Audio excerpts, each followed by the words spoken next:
Good day everyone, Hurley of Aura Fire Reviews here, and here's my review for the NF Audio NM2. But before we proceed, I would like to thank Keep Hi-Fi for sending over this unit to me in exchange for an honest review. Rest assured that this review will do its best to avoid any biases. Moving on to the packaging and accessories, the NF Audio NM2 has a very good packaging and presentation.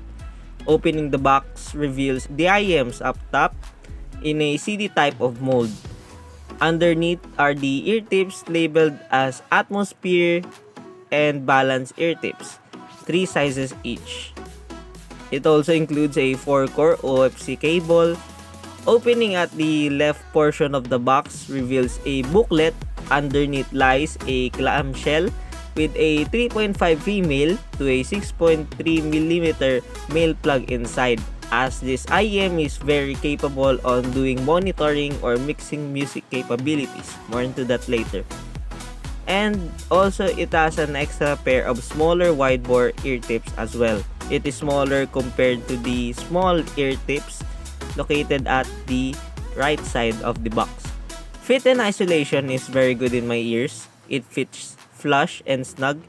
However, the design looks cheap and is seen on some IEMs under $20 I have owned, auditioned, or seen through the internet. But it gets the job done on providing that UIEM type of fit to my ears. Proceeding to its sound, the sound of the NF Audio NM2 is balanced most of the time. It can sometimes sound W-shaped on some pairings and tracks with a very good technical capabilities. The lows are almost linear, but it does not lack any fun in terms of presentation. The sub bass is a bit dominant over the mid bass at times. The decay leans to the quicker side, but again, it doesn't lack at all. As a result, the NM2's lows are clean, controlled, and textured.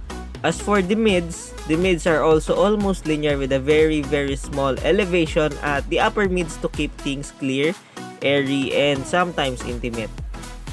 Lower mids has a slight tinge of warmth to add a bit of realism to male vocals and instruments. However, I wouldn't call this a bleed per se because it did not sounded recessed, veiled, or nasal during my test. Overall, the mids of the NM2 is very clear and detailed. The treble is presented in a very smooth manner. It is well extended, articulate, and never sounded rolled off or piercing. Detail retrieval is excellent for its price without sounding too analytical or boring. As for the technicalities, this is where the NM2 shines the most compared to other IEMs under $100 I have owned and auditioned. The soundstage has an above average level of expansion and decent equal levels of depth and width. The separation is excellent and can handle busy tracks with ease. Imaging is precise and can pinpoint the placement of vocals and instruments. So, should you buy the NF Audio NM2?